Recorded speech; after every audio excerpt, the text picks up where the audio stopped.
हरे कृष्णा। धर्म प्रणाम। श्री दामोदर अष्टकम की जय।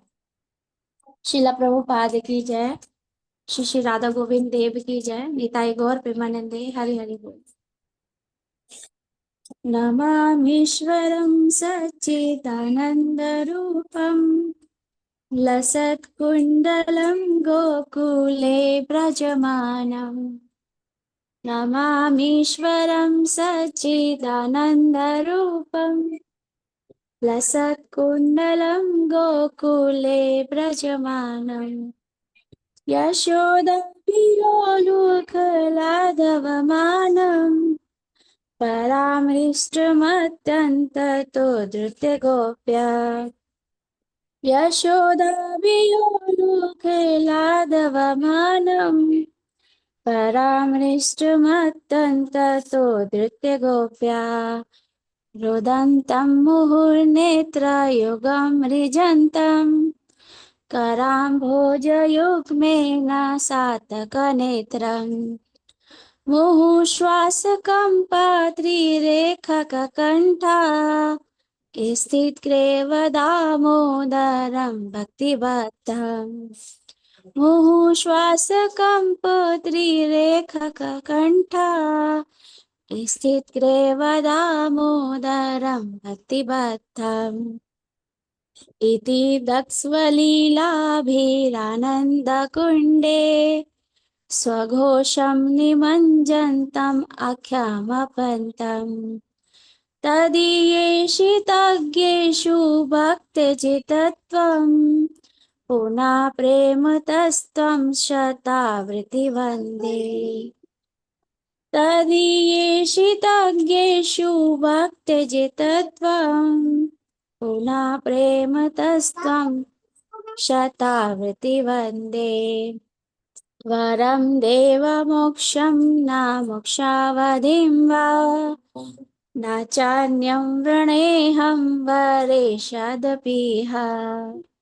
इदं ते वपुर्नाथ गोपालबालम् सदा मे मनस्याविरस्तां किमन्ये। इदं ते वपुर्नाथ गोपालबालम् सदा मे मनस्याविरस्तां किमन्ये। इदं ते मुखाम्भोजम् अत्यन्तनीले वृतं कुन्तले स्निग्धरक्तैश्च गोप्या। मुहुश्चुम्बितं बिम्बरक्ताधरं मे मनस्याविरस्तामलं लक्ष्यलाभे। मुहुश्चुम्बितं बिम्बरक्ताधरं मे मनस्याविरस्तामलं लक्ष्यलाभे। नमो देवदामोदर अनन्त विष्णो प्रसीद प्रभुदुःखजलधिमग्नम्। कृपादृष्टिवृष्ट्यातिदीनं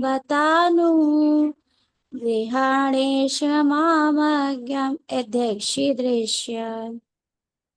कृपादृष्टिवृष्ट्यातिदीनं गृहाणेश मामज्ञं यद्यक्षिदृश्य।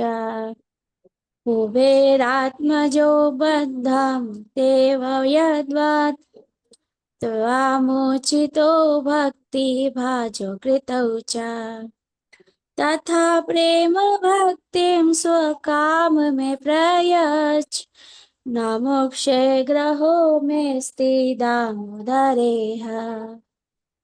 तथा प्रेम भक्तिं स्वकाम में प्रयच्छ न मोक्षे ग्रहो मे स्थिदामुदरेह। नमस्तेस्तु धाम्ने स्फुरदीप्तिधामने त्वदीयोदरायात विश्वस्य धाम्ने। नमो राधिकाय त्वदीयप्रियाय नमो अनन्तलीलाय देवाय तुभ्यम्।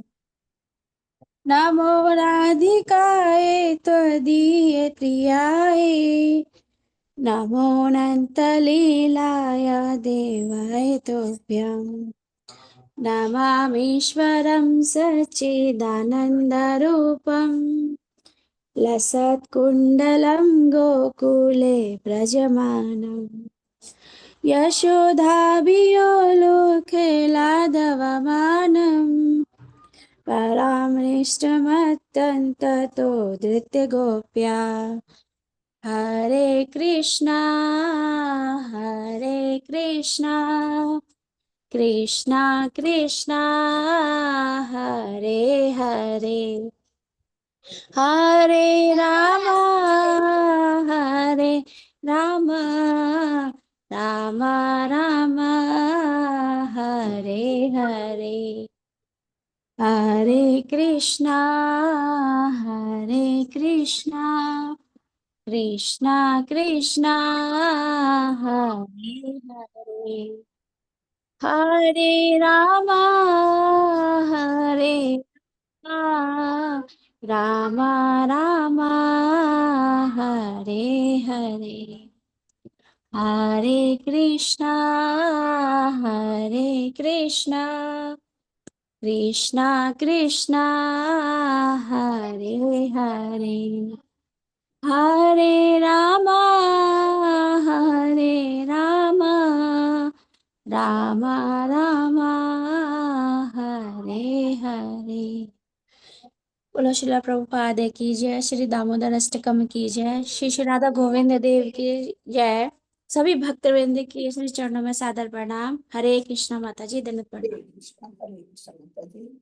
चलिए एकादशी का भी कीर्तन कर लीजिए। जी माता जी।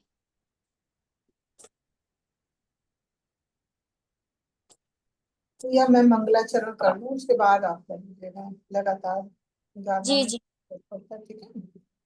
ठीक है माता जी। ओम नमो भगवते वासुदेवाय। ओम नमो भगवते वासुदेवाय। ओम नमो भगवते वासुदेवाय। ओम अज्ञानतिमिरान्धस्य ज्ञानाञ्जन शलाकया चक्षुरुन्मिलितं येन तस्मै श्री गुरुवे नमः। श्रीचैतन्यमनोभीष्टं स्थापितं येन भूतले स्वयं रूपा कदा मह्यं ददाति स्वपदान्तिकम्। वन्देऽहं श्रीगुरो श्रीयुतपदकमलं श्रीगुरून् वैष्णवांश्च श्रीरूपं साक्षातं सगुण रघुनाथान्वितं तं सजीवम् सादतं सावधूतं परिजन सहितं कृष्ण चैतन्य देवं श्री राधा कृष्ण पादान सगुण ललिता श्री विशाखान्वितांश्च। हे कृष्ण करुणा सिंधु दीन बंधु जगतपते गोपेश गोपिका कांता राधा कांत नमस्तुते। तप्ति कांचन गौरांगी राधे वृंदावनेश्वरी वृषभानुसुते देवी प्रणमामि हरे।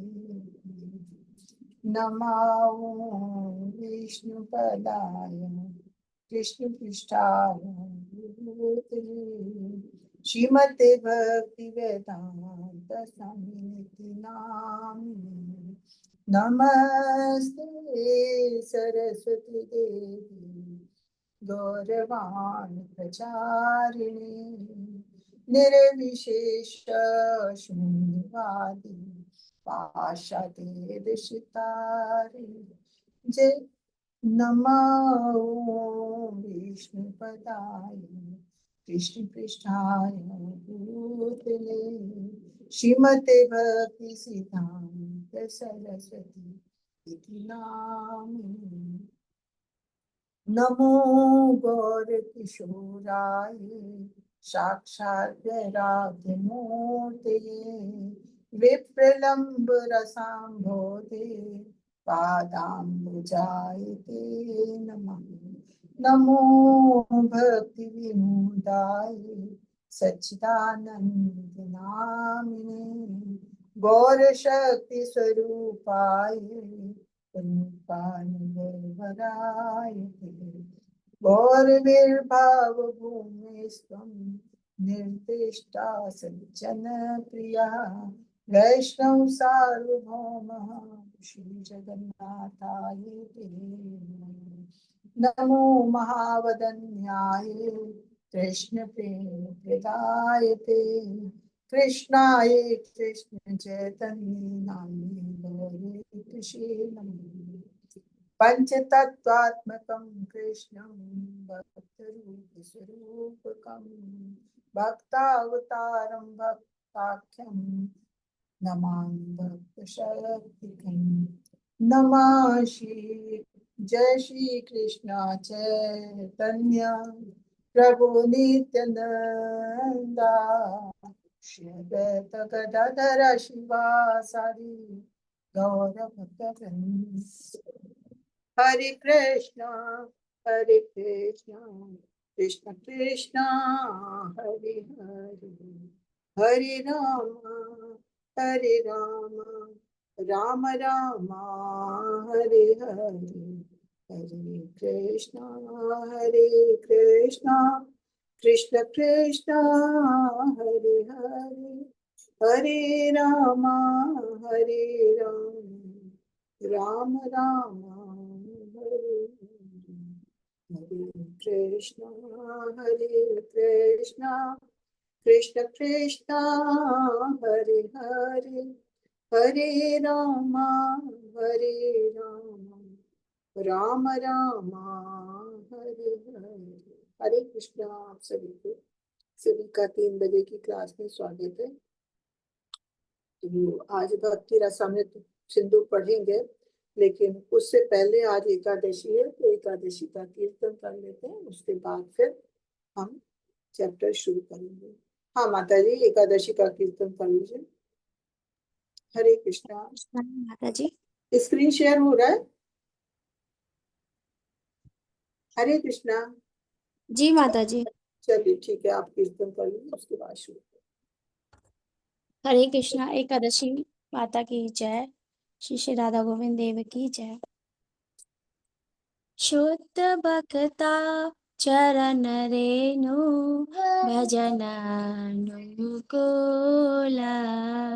शुद्ध भक्ता चरण रेणु भजन अनुकूला। भक्त सेवा परम सिद्धि भक्त सेवा परम सिद्धि प्रेमलति करमूला। माधवती थी भक्ति जननी यतन पालनकारी। माधवती थी भक्ति जननी यतन पालनकारी। कृष्ण वसती वसति बलि कृष्ण वसति वसति बलि परम धारे बारी। शुद्ध भक्ता चरण रेणु भजन अनुकूला। शुद्ध भक्ता चरण रेणु भजन अनुकूला। गौर अमार ये सब स्थाने गौर अमार ये सब स्थाने करल भ्रमण रांगे। से सब स्थाना हेरे वामी प्रणय भक्ता संगे। से सब स्थाना हेरे वामी प्रणय भक्ता संगे। शुद्ध भक्ता चरण रेणु भजन अनुकूला। शुद्ध भक्ता चरण रेणु भजन अनुकूला। मृदंगवाद्य शोणिते मन मृदंगवाद्य शोणिते मन अवसर सदायाचे। गौरविहित कीर्तन शोणे आनंदे हृदय नाचे। गौरविहित कीर्तन शोणे आनंदे हृदय नाचे। युगल मूर्ति देखिया मोरा, युगल मूर्ति देखिया मोरा, परमानंद है। प्रसाद सेवा करिते है, सकल प्रपंच जाए। प्रसाद सेवा करिते है, सकल प्रपंच जाए।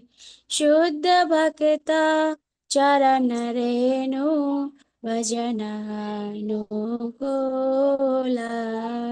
शुद्ध भक्त चरण रेणु, भजन अनुकूला।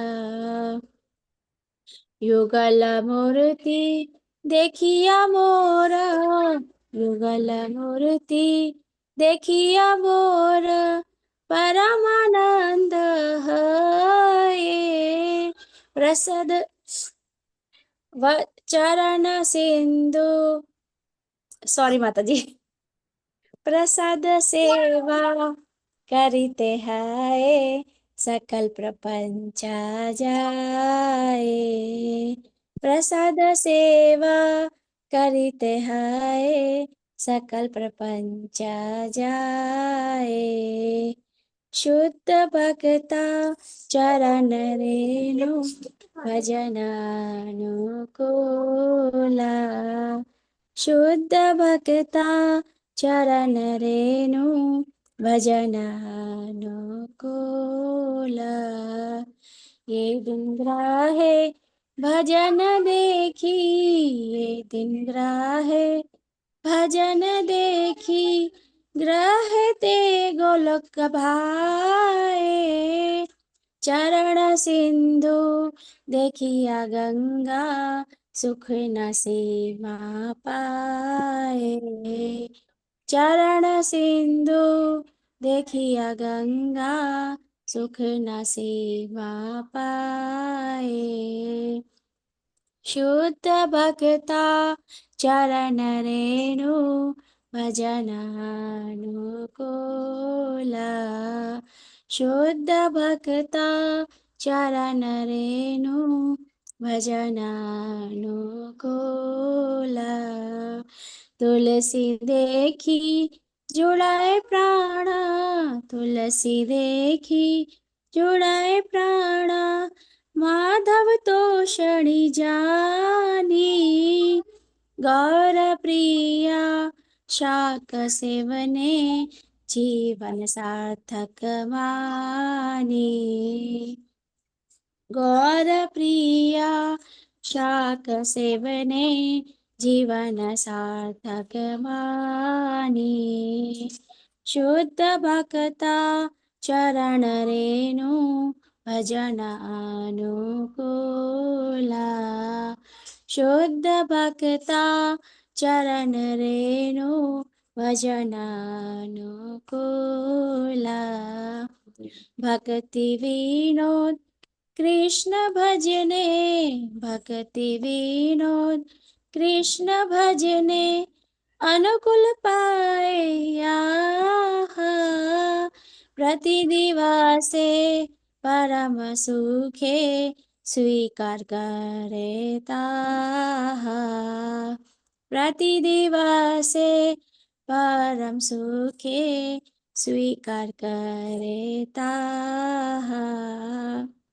शुद्ध भक्ता चरण रेणु, भजन अनुकूला। शुद्ध भक्ता चरण रेणु, भजन अनुकूला। हरे कृष्णा। एकादशी माता की जय। सभी भक्तों की जय। श्री श्री राधा गोविंद देव की जय। शिला प्रभुपाद की जय। हरे कृष्णा माता जी, हरे धन्यवाद। कृष्ण जी, हरे कृष्णा सभी को। तो आज भक्ति रसामृत सिंधु नई पुस्तक शुरू कर रहे हैं। हालांकि आज हम छुट्टी करने की सोच रहे थे। आज एक्चुअली क्या है कि हमारे साथ की एक माता जी हैं और उनके हस्बैंड का अचानक ठीक ठाक थे और हार्ट अटैक आया और तुरंत ही 5-10 मिनट के अंदर ही शरीर छोड़ दिया उन्होंने। तो मन बहुत खराब हो रहा था, तो हम सोच रहे थे ना करें क्लास, लेकिन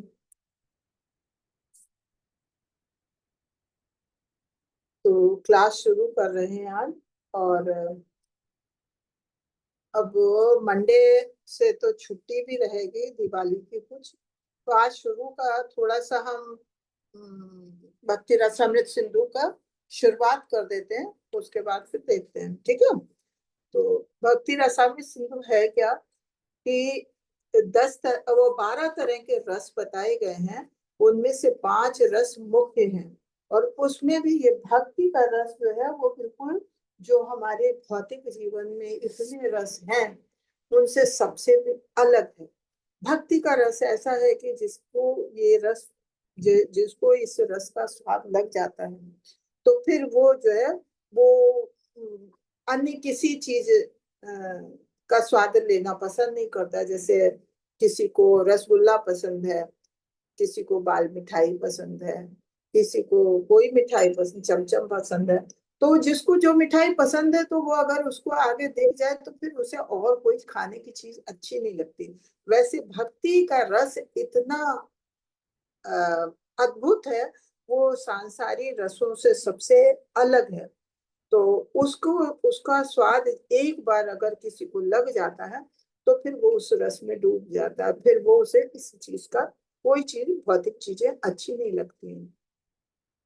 तो ये भक्ति रस के अमृत का सिंधु है ये किताब, कि ये हमें भक्ति के रस में डुबो देने वाला सागर है।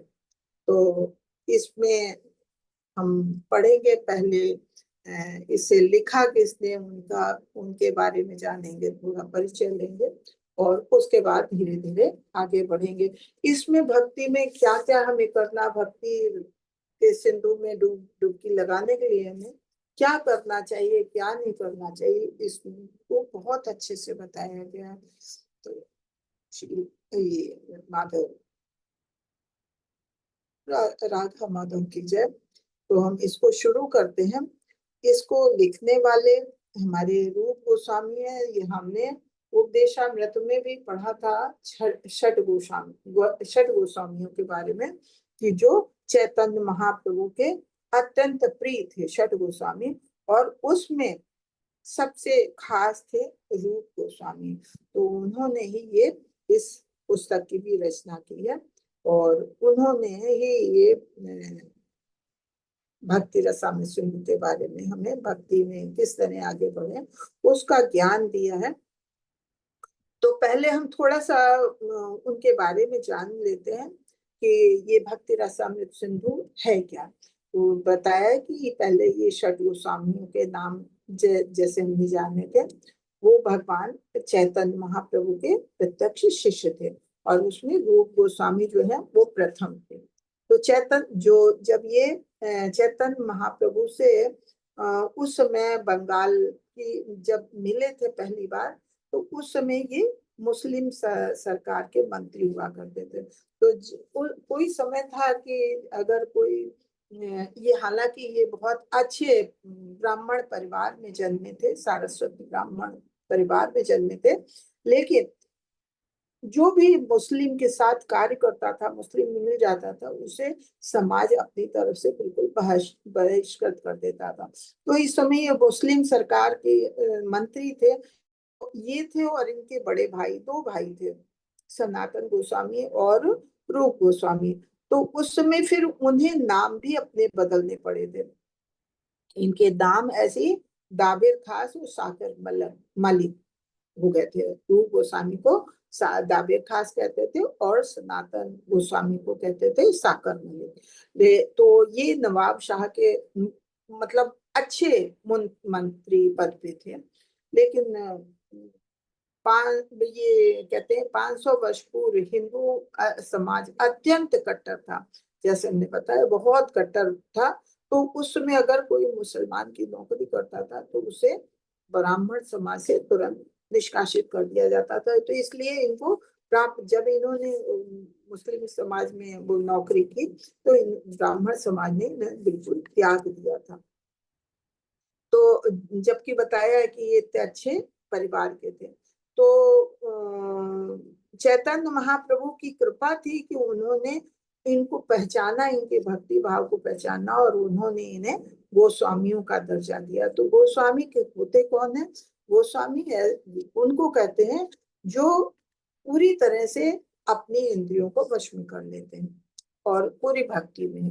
तो ये दोनों ऐसे थे भगवान की भक्ति में, ऐसे इन्हें सांसारिक चीजों से कोई मतलब नहीं था, इनका अपनी इंद्रियों पे बहुत काबू था।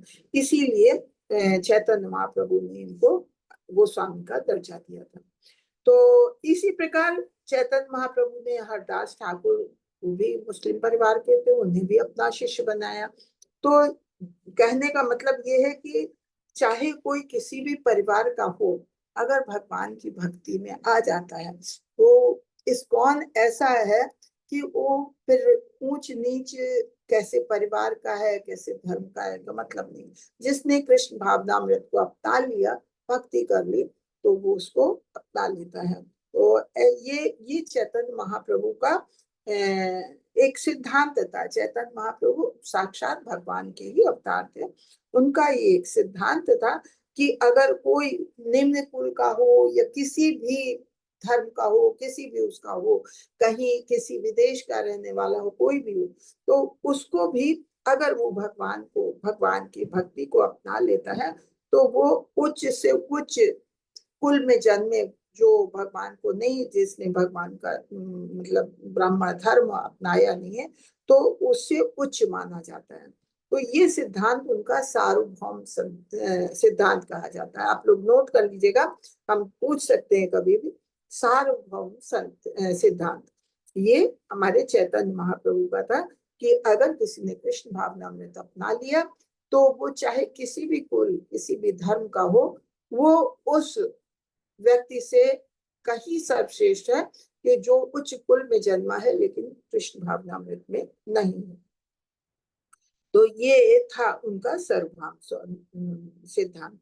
अब हम इसके बारे में थोड़ा सा जानेंगे कि ये चैतन्य महाप्रभु से दाबिर खास और साकर मलिक दोनों की भेंट जो है राम के लिए गांव में पहले पहले हुई थी, और फिर उन्होंने जैसे जैसे अब नौकरी से अवकाश ले लिया, फिर वो चैतन्य महाप्रभु का साथ इन्होंने किया, और चैतन्य महाप्रभु ने इनको ज्ञान दिया, शिक्षा दी, और धीरे धीरे उन्होंने फिर पूरी तरह से कृष्ण भावनामृत अपनाया।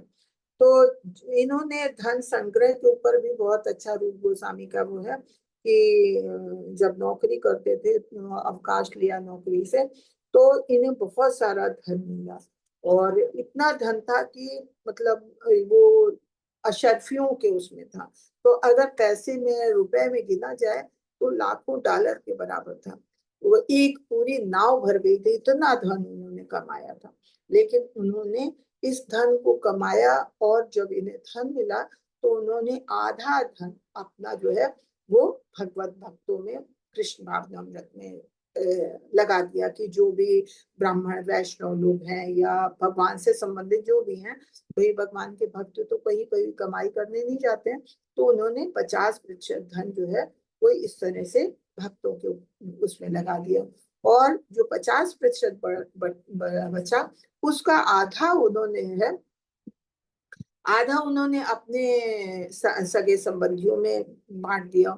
फिर जो चौथाई धन बचा, उसे उन्होंने अपने आपत्ति काल के लिए, कभी भी कोई भी इमरजेंसी हो सकती है उसके लिए रख लिया था। लेकिन बाद में वो धन जो है, जब उनके बड़े भाई सनातन गोस्वामी ने नौकरी छोड़नी चाहिए, तो जो वो मुस्लिम नवाब थे, तो उन्होंने बहुत उन पे सख्ती की और उन्हें जेल में डाल दिया कि नहीं छोड़ने देंगे। तो फिर उन्होंने वो धन को, जो इन्होंने अपने आपत्ति काल के लिए रखा था रूप गोस्वामी ने, उस धन के बल पे उन्होंने किसी तरह से वहां के लोगों को धन दे दिला के वो जेल से छूटे, और उन्होंने मतलब वो नौकरी छोड़ी और जेल से बाहर निकले, बच के निकले, और फिर चैतन्य महाप्रभु के उसमें आ गए। तो ये थी इन लोगों की कहानी। तो फिर रूप गोस्वामी पहली बार फिर मिले चैतन्य महाप्रभु से इलाहाबाद में। और वहां पे दशाश्वमेध घाट पे महाप्रभु ने लगातार इनको 10 दिनों तक उपदेश दिया, और उपदेश दिया। फिर रूप गोस्वामी को विशेष रूप से कृष्ण भावनामृत विज्ञान की शिक्षा दी, और ये शिक्षा जो है हमारी पुस्तक चैतन्य महाप्रभु की शिक्षामृत के रूप में वर्णित हुई है। उन्होंने इतना ज्ञान नहीं दिया। बाद में फिर रूप गोस्वामी जो है महाप्रभु की ऐसी शिक्षाओं की व्याख्या अलग अलग और भी उन्होंने पुस्तकें लिखी। अब एक तो हम पढ़ चुके हैं उपदेशामृत, और आज उनकी ये दूसरी पुस्तक पढ़ रहे हैं। तो ये षड गोस्वामी के बारे में बताया जाता है कि खाली ऐसा नहीं है कि ये भक्ति में आगे बढ़े, खाली संस्कृत के उच्च विद्वान थे। इन्हें अलग अलग और भाषाएं भी, अरबी, फारसी और बहुत सारी विदेशी भाषाओं का भी ज्ञान था। तो चैतन्य महाप्रभु ने एक ऐसा संप्रदाय की स्थापना की कि उसमें ऐसे लोग थे जो कृष्ण भावनामृत से जुड़े थे और उसी का प्रचार करते थे। तो उसमें ये भी थे, और जो लोग कृष्ण भावनामृत आंदोलन में लगे हुए थे तो वे लगे रहना चाहते, वो इनके रूप गोस्वामी के ऐसे ग्रंथों का लाभ भी उठा सकते हैं, जैसे कि हम लोग इसको पढ़ रहे हैं। तो भक्ति का अर्थ बताया है प्रेम प्रीत पूर्वक सेवा, किसी की भी सेवा करनी है। तो हर इंसान कहते हैं कि हम लोगों में से संसार में कोई भी ऐसा नहीं है जो किसी की सेवा में नहीं लगा। हमेशा कोई ना कोई किसी न किसी की सेवा का कार्य करता रहता है। ये लेकिन भक्ति की सेवा, भगवान की भक्ति की सेवा ऐसी है जो हमें शाश्वत आनंद और उसकी प्रेरणा देती है। तो जैसे एक गृहस्थ है, वो अपनी पत्नी और संतान की स्नेह में उनकी सेवा में लगा रहता है, तो हर तरह के कार्य करता है कि उनकी सेवा के लिए, उनके लिए धन कमाना है, उनके ऐश आराम के लिए। तो इस तरह से कोई भी है, कोई परोपकारी है तो वो दूसरों के लिए, कोई राष्ट्रवादी तो राष्ट्र के लिए कार्य करता है। तो मतलब कहीं ना कहीं हर कोई सेवा में लगा रहता है। लेकिन कहते हैं कि एक शक्ति है जो मनुष्य को गृहस्थ या राष्ट्रवादी बनने की के लिए प्रेरित करती है। मतलब जो हमने कहा कि हर इंसान कहीं ना कहीं किसी ना किसी की सेवा में लगा रहता है। तो वो एक शक्ति है जो हमको भगवान ने मनुष्य को प्रदान की है कि वो किसी ना किसी की सेवा में लगा रहता है। तो ये शक्ति जो है, यही शक्ति हमें रस कहलाती है। कि अगर कोई पूछता है ये रस क्या है, तो रस ये नहीं है कि गन्ने का रस और संतरे का रस, नहीं।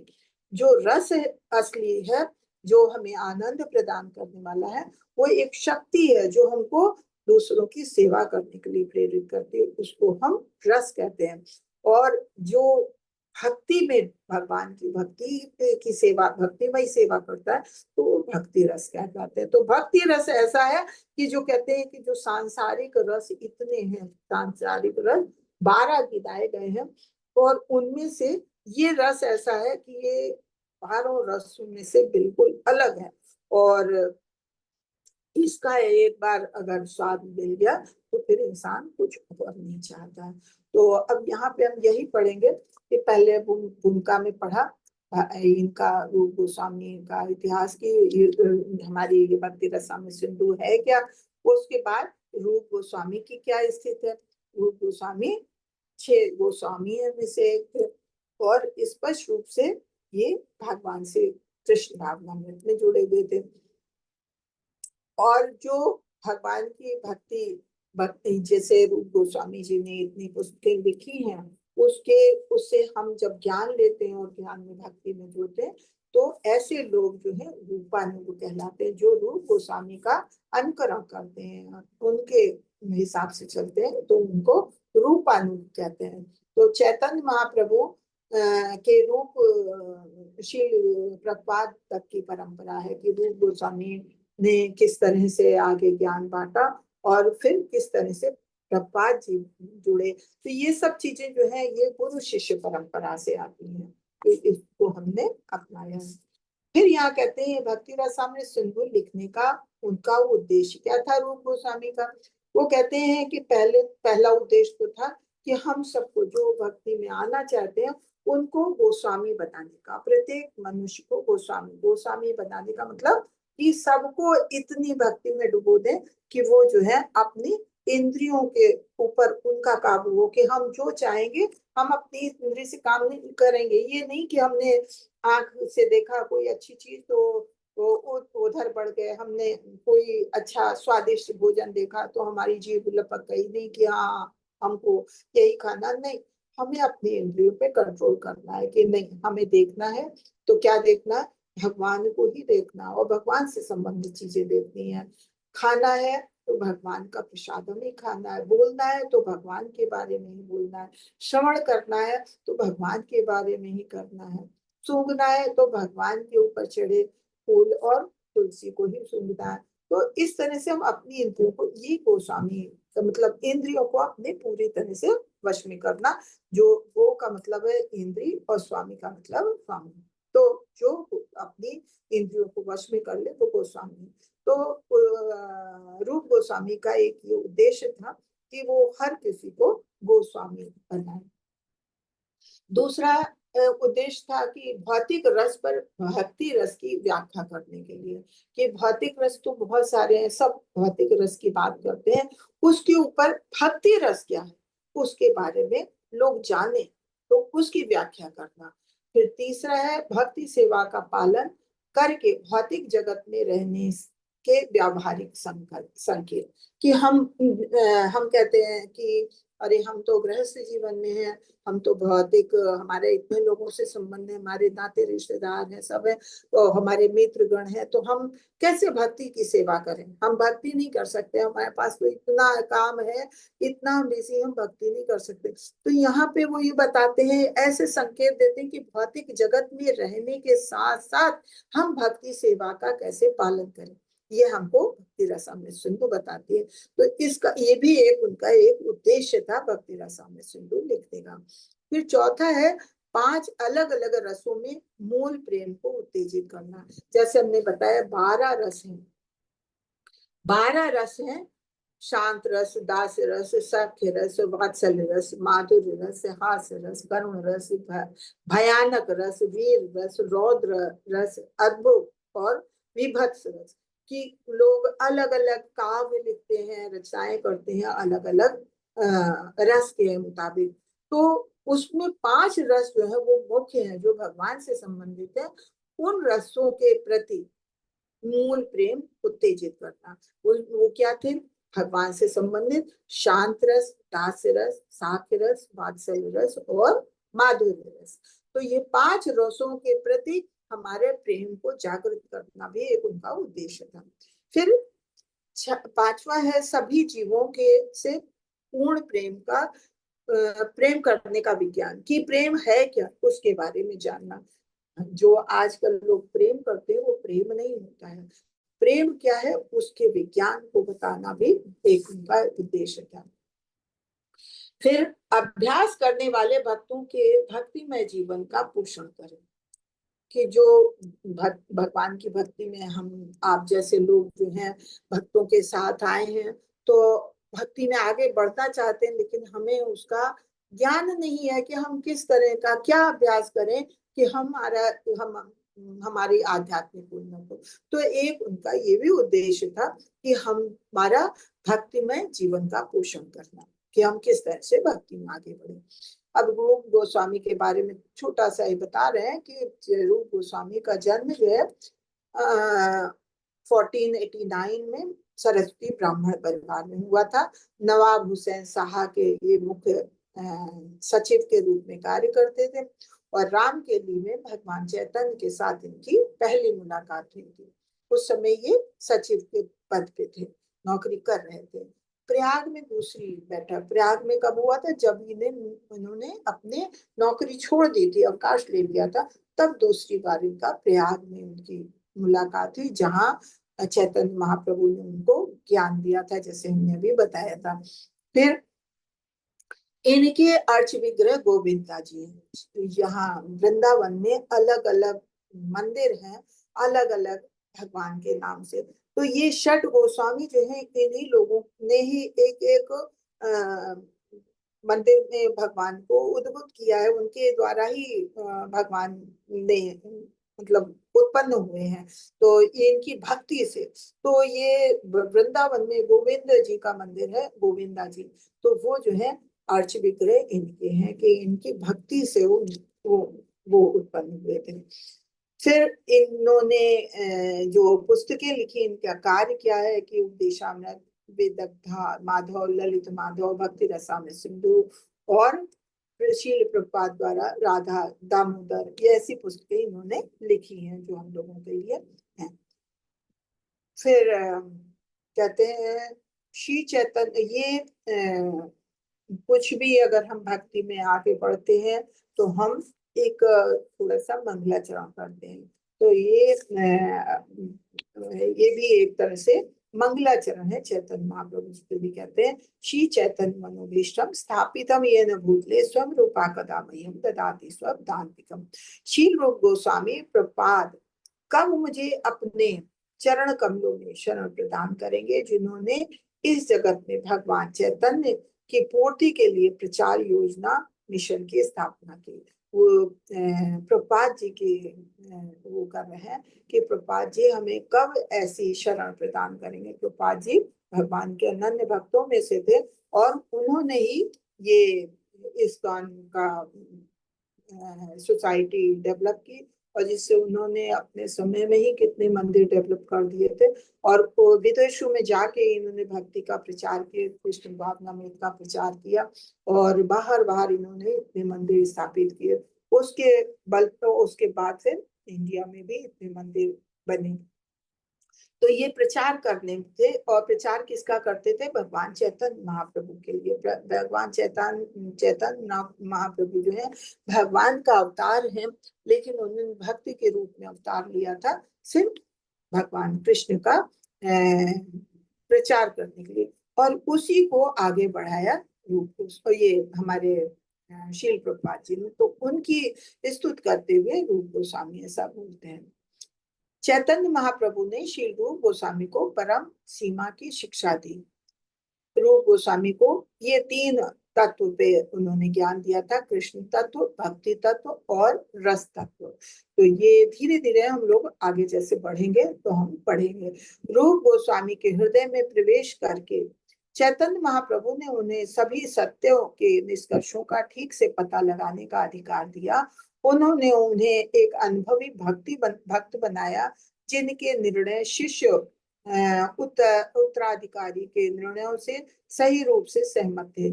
इस प्रकार श्री रूप गोस्वामी व्यक्तिगत रूप से चैतन्य महाप्रभु द्वारा सशक्त थे। जैसे कहते हैं ना, भगवान की किसी किसी पे अहेतु की कृपा होती है, तो ऐसे रूप गोस्वामी पे भगवान चैतन्य महाप्रभु की अहेतु की कृपा थी। उन्होंने उनको इतना अच्छा भक्त बनाया कि वो पूरी तरह से ऐसी भक्ति में आ गए कि उन्होंने भक्ति का इतना प्रचार किया और इतने लोगों को भक्त बनाने में अग्रसर रहे। अब यहाँ पढ़ते हैं रस की व्याख्या। रस क्या है? भौतिक रस पर भक्ति रस की व्याख्या। जैसे हमने पढ़ा था, ये तो पहला उनका था कि सबको गोस्वामी बनाना, दूसरा था भौतिक रस पर भक्ति रस की व्याख्या। तो ये अब भौतिक रस की व्याख्या करते हैं। कैसे करते हैं कि भक्ति रस अमृत सिंधु, यानी कि भक्ति के रस का अमृत का सिंधु है। इसकी पूरी व्याख्या कैसे कर रहे हैं कि भक्ति को देखते हैं तो ये भक्ति है भक्ति प्रेम, यानी कि भगवान का प्रेम, सेवा और प्रिय को खुश करने के उद्देश्य से की गई विधि।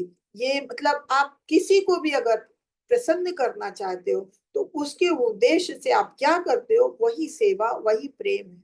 और जब हम भगवान की करते हैं तो फिर वो भगवान भक्ति में आ जाता है। हम किसी की भी सेवा करते हैं अगर अच्छे मन से, तो वो रस है। लेकिन वो प्रेम, वो हमें हमारे अंदर उसके प्रति प्रेम डेवलप करता है। लेकिन जब भगवान की भक्ति करते हैं तो वो हमारा भक्ति भावना में आ जाता है। तो प्रेम कैसा है? 3 तरह का। समाज से मानवता तक प्राथमिक चरण, परिवार से सप्रेम मनुष्य भौतिक जगत में है तो अपने परिवार से करता है। ये पता चला गृहस्थ जीवन में है तो पहला प्रेम अपने माता पिता से करता है, फिर भाई बहनों से करता, और जैसे जैसे वो बढ़ता जाता है तो वैसे वैसे परिवार, समाज, जाति, देश, राष्ट्र, इन सब के प्रति उसमें प्रेम आता है। तो ये सारे जो है, लेकिन सारे मानव समाज में प्रेम करके भी प्रेम की प्रवृत्ति तुष्ट नहीं होती। ये प्रेम की प्रवृत्ति तब तक अधूरी रहती जब तक हम ये नहीं जान लेते हैं कि परम प्रिय कौन है। क्योंकि हम समाज में रह के ये सब प्रेम करते हैं कि माता पिता से, भाई बहनों से, समाज से, अपने नाते रिश्तेदारों से, सबसे प्रेम करते हैं। लेकिन प्रेम का असली रूप क्या है? प्रेम वो है कि जो हम दूसरे के लिए करें तो उससे हम कोई अपेक्षा ना रखें, और वो प्रेम ऐसा हो जो सच्चा प्रेम हो, कि वो हमारा कम ना हो, वो बढ़े ही, कम ना हो। तो तब, और जब तक हमें ऐसा कोई नहीं मिलता है कि जो हमारा परम प्रिय, उसके बराबर कोई नहीं है, तब तक हमारी प्रेम करने की प्रवृत्ति जो है वो अधूरी रहती है। जैसे हम अपने माता पिता, भाई बहनों या रिश्तेदारों, ये परिवार से किसी से भी प्रेम करते, तो वो धीरे धीरे धीरे धीरे कम होता जाता है। माता पिता से बच्चा जब तक माता पिता के उसमें होता, माता पिता से कितना प्रेम करता, शादी हो गई, बीवी आ गई, तो माता पिता उसको भार लगने लगते हैं, बीवी से प्रेम करने लगता। फिर उसके बच्चे होते हैं, बच्चों से बहुत लाड़ दुलार होता है, बहुत प्यार होता है। बच्चे बड़े हुए, बच्चे अपने अपने रास्ते गए, और बच्चे भी फिर जैसे उन्होंने देखा तो उन्हें भी अपने माँ बाप से, उनका भी परिवार हो गया, तो फिर वो भी प्यार हमारा दूर हो गया, वो भी प्रेम खत्म हो गया। ऐसी हमने समाज से प्रेम किया, किसी को दोस्त बनाया, वो हमारे, जब तक हमारे पास पैसा था, हम हर तरह से सामर्थ्यवान थे, हमारी दोस्ती रही, बहुत प्रेम रहा। जहां थोड़ा सा मन के खिलाफ हुआ तो प्रेम खत्म हो गया। हस्बैंड वाइफ का भी प्रेम होता है, जब तक मन का हुआ तब तक ठीक है, मन से जरा सा भी मन के खिलाफ हुआ, लोगों में दूरी आ जाती है। तो ये प्रेम प्रेम नहीं है। तो सबसे बड़ा प्रेम कौन है? कि ऐसा प्रेम कि जिससे फिर प्रेम हमारा हमेशा के लिए हो जाए। तो ये प्रेम जो है खाली भगवान से हो सकता है। हमारा प्रेम तभी तुष्ट हो सकता है जब हम भगवान से प्रेम करें, क्योंकि अगर भगवान से एक बार हमारा प्रेम जुड़ गया, किसी भी रस में, जैसे हमने 5 रस बताए, किसी भी रस में, कि चाहे हम उनसे शांत रस में मिले, चाहे दास रस में दास बन के बने, चाहे सखा साख्य रस में मिले, चाहे वात्सल्य रस में, कि हम उन्हें अपना पुत्र के रूप में, बाल गोपाल, लड्डू गोपाल के रूप में, अपने माता पिता के रूप में अपने को समझ के उन्हें प्रेम करें, चाहे माधुर्य रस जैसे कि गोपियों ने किया। कोई भी रस हो, किसी रस में भी एक रस कोई भी ले ले, और हम भगवान से जुड़ जाए, तो फिर वो प्रेम हमारा असली प्रेम होता है। क्योंकि भगवान के साथ एक बार जुड़ जाएंगे तो फिर हमारा वो प्रेम खत्म नहीं होता। तो ये असली रस है। तो ये रस, यहाँ पे ये चीज बताई। तो पहला प्रेम क्या हुआ? समाज से, मानवता से, परिवार से। ये एक बुनियादी प्रवृत्ति है, हम इसके बिना नहीं रह सकते। जब हम समाज में आते हैं तो हम किसी से प्रेम किए बिना नहीं रह सकते, किसी ना किसी से तो करेंगे। माता पिता से करेंगे नहीं, हमें कोई मित्र मिल गया, कोई भी हमें अच्छा लगा, उससे हम प्रेम करें, किसी ना किसी से तो प्रेम करेंगे। हाँ, वो जैसे अभी बताया कि वो हमारी प्रेम की प्रवृत्ति तब तक नहीं मजबूत होती है जब तक हमें असली प्रेम करने वाला ना मिले। फिर तो एक तरह से हमारी बुनियादी प्रवृत्ति है कि हम किसी न किसी से प्रेम करेंगे। फिर तीसरा बताया, कृष्ण से जुड़ने पर मिलती है तृप्ति।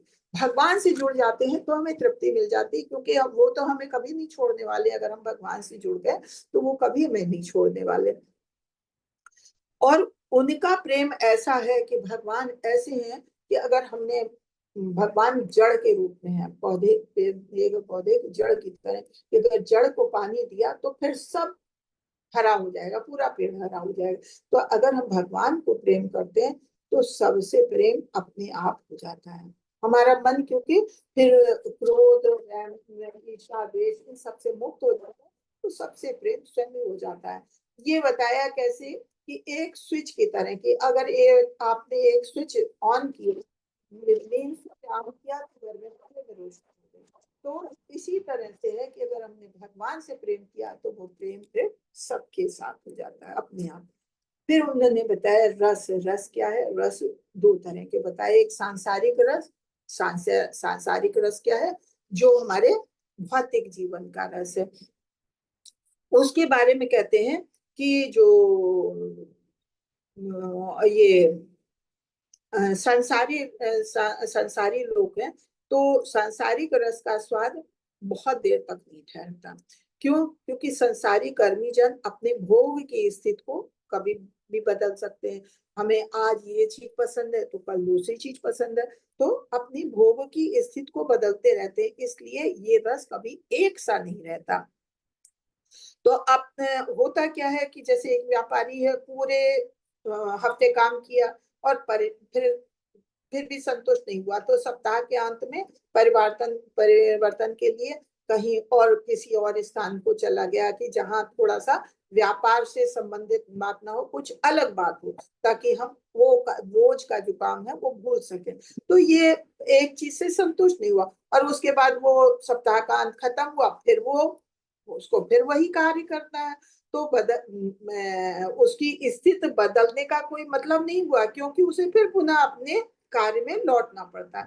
तो ये भौतिक कार्यकलाप का अर्थ इस तरह का है कि किसी भी विशेष स्थिति को, परिस्थिति को स्वीकार करके फिर उसे बदल देना, फिर आगा पीछा, कि मतलब हमारा मन ही नहीं भरता है किसी चीज से। एक काम करा, थक गए उससे, हमें फिर दूसरी चीज में लिप्त होना पड़ता है। तो ये भोग त्याग की स्थिति होती है कि हमारा मन अपने को प्रसन्न करने के लिए हमें कभी एक भोग करना होता है, कभी दूसरा भोग, हम एक चीज से प्रसन्न नहीं रह पाते। ये भोग त्याग कहलाता है, ये सांसारिक रसों में आता है। और जिसका बारी बारी से है, कभी इंद्रिय भोग करेंगे, कभी उसका परित्याग करेंगे। कभी हमें पिक्चर देखनी है, पिक्चर देखने गए, लेकिन कितनी देर देखेंगे, 3 घंटे देखा फिर चले आए, तो फिर हमें अपने घर में फिर आए, अरे अच्छा खाना बना के खाएंगे तो ठीक है, हमारा थोड़ा इंद्रिय भोग चेंज होगा। तो बार बार अपनी इंद्रिय भोग को चेंज करने की व्यवस्था, ये भोग त्याग कहलाती है। तो इस तरह से कहते हैं कि जीव ना तो इंद्रिय भोग की स्थिति को में लगातार बने रहना चाहता है, और ये उसका स्वाभाविक भी है कि इसी चीज में एक तरह से आप नहीं लग सकते। कभी परित्याग करेंगे, एक चीज को भोगा, फिर उससे मन भट गया, दूसरी तरफ तरफ चले गए। तो ये परिवर्तन हमेशा होता रहता है, और इस तरह से स्थिति बदलती रहती है, तो कभी भी हम सुखी नहीं रह पाते। एक चीज में रहे, फिर हमारा मन भर गया तो हम सुखी नहीं रह पाते। तो इंद्रिय तृप्ति दीर्घ काल तक नहीं चलती, और तो और काम सुख तक ऐसा है कि जिसके लिए मनुष्य परेशान रहता, लेकिन वो भी कितनी देर, थोड़ी देर, और उसके बाद उसका मन भर जाता है, उससे भी दूर हट जाता है। और फिर थोड़ी दूर हट, थोड़ी देर मन भरा, उसके बाद फिर उसी काम में लग जाता। तो ये चपल सुख है कि कोई भी इंद्रिय सुख जो है, वो इंद्रिय तृप्ति कोई भी दीर्घ काल तक, हाँ पिक्चर ही देखने गए, तो पिक्चर देखने गए, हमारा कितनी देर, 3 घंटे हमने पिक्चर देखी, उसके बाद बाहर आए, थोड़ा लोगों से उसके बारे में बात की, फिर उससे मन भर गया, फिर हम दूसरे काम में लगे। बाद में फिर हमारा मन हुआ, कोई नई पिक्चर आई, फिर देखने। तो क्या है, ये भौतिक सुख जो है वो लगातार टिकने वाला नहीं, इसलिए इसको चपल सुख भी कहते हैं। चपल सुख कहते हैं क्योंकि ये कोई भी इंद्रिय तृप्ति वाला जो सुख है, वो कभी भी टिक के नहीं रह पाता है। वही उसकी जगह अगर भगवान की भक्ति में आ जाए, तो भगवान की भक्ति वाला सुख हमारा टिकने वाला है। तो ये सांसारिक सुख एक भोग त्याग हुआ, एक चपल सुख हुआ। फिर आए भक्ति में। भक्ति में नवीन नित्य, रोज हमें नया रस मिल रहा है कि भगवान के आज तो हम ऐसा स्नान करेंगे, तो भगवान को ऐसे कपड़े पहनाएंगे, भगवान आज तो हम फला मंदिर जाएंगे, उस मंदिर में वहां दर्शन करने जाएंगे। और भगवान से जब हम प्रेम करते हैं, रोज भगवान के लिए हमारा रोज नया, रोज सवेरा होता है तो रोज नई चीज के बारे में हमारा दिल करता है। तो मतलब भक्ति रस ऐसा है कि हमारा रोज वो कभी बदलने वाला नहीं, कि हमारा भक्ति से मन भर जाए कि नहीं ठीक है, भाई भगवान की पूजा बहुत कर ली, भगवान की सेवा बहुत कर ली, और हमारा मन भर गया, अब भगवान की भक्ति नहीं करती, नहीं। भगवान की भक्ति क्यों? क्योंकि भगवान हमें कभी छोड़ने वाले नहीं। एक बार भगवान के उसमें हम आ गए तो फिर भगवान हमें छोड़ने वाले नहीं। तो इसलिए भक्ति का रस जो है हमेशा नया लगता है, नवीन लगता है। अमृत, अमृत नित्य नया, क्योंकि अमृत कहा ही किसको गया है? अमृत का मतलब है जो कभी नष्ट ना होने वाला। अमृत का मतलब ये है कि कभी नष्ट ना होने वाला, ये हमेशा चलता रहता। तो ये भक्ति का रस ऐसा है कि ये अमृत कहलाता है, क्योंकि ये भी खत्म नहीं होने वाला है। सिंधु, आनंद का सागर। जब हम भक्ति के रस पा लेते हैं तो हमें आनंद के सागर में हम डुबकी लगाते हैं कि हमें आनंद ही आनंद है। तो ये हम इंद्रिय सुख की कुछ बूंदों को प्राप्त करने का प्रबंधन कर सकते हैं, लेकिन भक्ति रसमृत सिंधु का एक बार पूरा सागर सभी के लिए आसानी से उपलब्ध है। भक्ति रसामृत सिंधु को समझकर हम उस सागर की गहराई में गोता लगा सकते हैं। ये भक्ति का सागर ऐसा है। जैसे भी 2 दिन हमने पढ़ा था ईशोपनिषद के लास्ट वाले जो भक्ति से संबंधित, भगवान की सेवा से संबंधित थे श्लोक, तो वो इतने अच्छे लगे कि उससे हमारा मन ही नहीं भर रहा था। तो ऐसे अगर भक्ति में चले जाएंगे तो उससे मन ना भरने वाली चीज है। भक्ति रसामृत सिंधु पुस्तक के शीर्षक की चर्चा शील प्रपात ने प्रस्तावना में रस शब्द के विशेष संदर्भ में की है, क्योंकि रस अंग्रेजी या हिंदी में अनुवाद करना बहुत कठिन है। अगर ऐसे कहे रस क्या है तो नहीं समझ में आता है रस क्या है। तो रस को इसीलिए उन्होंने एक स्वाद दिया है, क्या कि रस वो है जो एक शक्ति है जो हमें किसी से प्रेम करने की भावना देती है। लेकिन प्रभुपाद ने शील भक्ति सिद्धांत सरस्वती ठाकुर के बाद मधुर शब्द के प्रयोग को स्वीकार किया, जिसका अर्थ है भक्ति सेवा प्रदान करने से प्राप्त होने वाला मीठा स्वाद। जो हमें भगवान की भक्ति में स्वाद मिलता है वो है सबसे अच्छा मीठा स्वाद, मधुर, वही है रस। उच्चतम अर्थ में रस वास्तव में 5 अलग अलग प्रकार के भाव या परमानंद से बना है। जब 5 प्रकार के भाव संयुक्त होते हैं तो वे रस उत्पन्न करते हैं। जैसे अभी हमने बताया 5 तरह के रस। बाद में विभिन्न 5 प्रकार के भावों पर चर्चा की जाएगी, हम कल करेंगे। मतलब अब जब भी मिलेंगे नेक्स्ट क्लास में तो हम 5 भाव के ऊपर चर्चा करेंगे। हम केवल कल्पना कर सकते हैं कि अगर ये 5 अलग अलग प्रकार के परमानंद से बना है तो कितना आनंदमय होगा। कि मतलब 5 रस मिले वो भी इतने अच्छे हैं, तो मिलके जो रस तैयार होगा वो कितना आनंदमय होगा। परमानंद के प्रकारों में से एक को स्थायी भाव कहा गया, जिसका अर्थ है स्थायी परमानंद। और ये स्थायी परमानंद 5 श्रेणियों में से एक में आएगा। तटस्था, सेवा भाव, मित्रता, माता पिता का स्नेह और वैवाहिक प्रेम। तो एक जैसे हमने कहा शांत प्रेम है, दूसरा सेवा भाव है, दास भाव, तीसरा मित्र वाला, चौथा है माता पिता का वात्सल्य, और फिर 5वां है वैवाहिक स्नेह, माधुर्य प्रेम। जब कोई व्यक्ति कृष्ण के साथ अपने शाश्वत संबंध में स्थापित हो जाता है तो वो 5 प्रकार के संबंधों में से किसी एक में निरंतर परमानंद अनुभव कर रहा होता है। भगवान के साथ किसी भी रूप में हम एक संबंध जोड़ सकते हैं और तभी हम परमानंद का अनुभव कर सकते हैं। तब मूल निरंतर परमानंद अन्य प्रकार के परमानंद के साथ मिश्रित हो जाता है और उनके संयोजन से रस उत्पन्न होता है। भक्ति, भक्ति क्या है? एक सेवा है। रस आनंद की शक्ति है, और जो लोगों को सेवा करने के, जैसे हमने पहले ही बताया कि रस है क्या, रस का अर्थ ही है कि वो एक शक्ति है जो हमें किसी की सेवा करने के लिए प्रेरित करती है। रस एक रिश्ते से आने वाला मधुर संबंध है, मधुर स्वाद है। भक्ति रस अलग, दिव्य, शाश्वत और परिपूर्ण है। कि हमने, और जैसे हमने रस लिए, हमने कहा कि सांसारिक रस लिए तो वो आज है कल छूट जाते हैं, लेकिन भक्ति रस एक बार मिल जाता है तो वो शाश्वत, वो कभी नहीं खत्म होता है। रूप गोस्वामी को स्वयं शील चैतन्य महाप्रभु ने कहा था कि मैं परमानंद के इस महासागर का पूरी तरह से वर्णन नहीं कर सकता, लेकिन आपको इसकी एक बूंद चखने से आपको महासागर की गुणवत्ता का अंदाजा हो जाएगा। कि जैसे अगर समुद्र के पानी के अगर हमें टेस्ट करना है कि उसमें कितने केमिकल्स है, उसकी एक बूंद अगर टेस्ट कर लेंगे लेबोरेटरी में, तो हमें पूरे सागर का पता चल जाएगा इसमें कितने परसेंट नमक है, कितने परसेंट क्या है। तो ऐसे उन्होंने कहा कि भक्ति रस का सागर इतना बड़ा है कि उसका पूरी तरह से वर्णन कर पाना बहुत मुश्किल है। तो बस आप उसकी भक्ति रस की एक बूंद चखेंगे तो आपको उसके गुणों का अंदाजा हो जाएगा। सांसारिक रस में सहन शक्ति नहीं होती, इसे हमेशा स्थिति में बदलने की जरूरत होती है। सांसारिक रस में देखिए किसी में सहन शक्ति नहीं है, माँ बेटे में नहीं है, पति पत्नी में नहीं है, थोड़ा सा मन के खिलाफ होता है तुरंत रस बदल जाता है, तुरंत भाव बदल जाते हैं।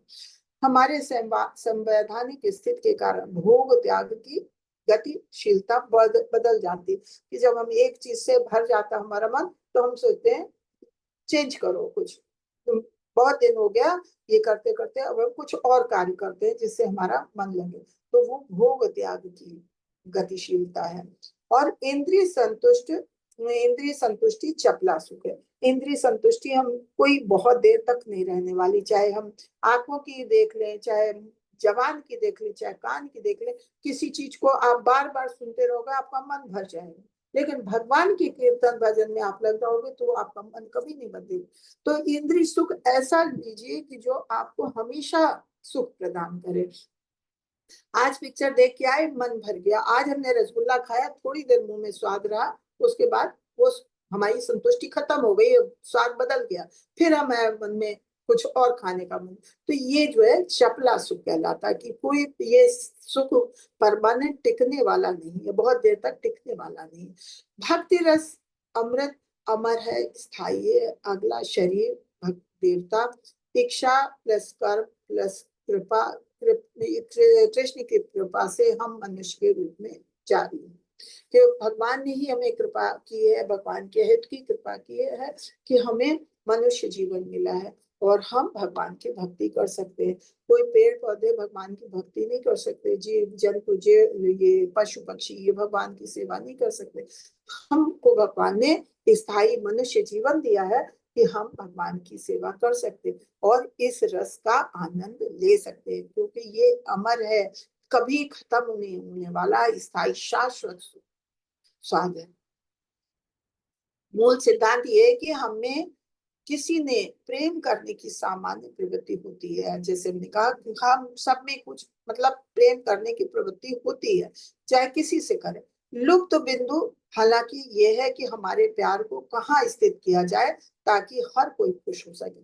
और प्रेम करने की तो सबकी वो है, ये हमारी एक वो है कि सामान्य प्रकृति की हमें प्रेम तो किसी ना किसी से करना, लेकिन कहाँ प्रेम करें कि जो हमें पूर्णतया संतुष्टि हो जाए। तो वो बताया भगवान से प्रेम करना, वो लुप्त बिंदु भगवान है, लुप्त बिंदु कृष्ण है। और भक्ति रसामृत सिंधु हमें सिखाती है कि कृष्ण के लिए मूल प्रेम को किस तरह से उत्तेजित किया जाए और कैसे आनंद में जीवन का आनंद लिया जाए।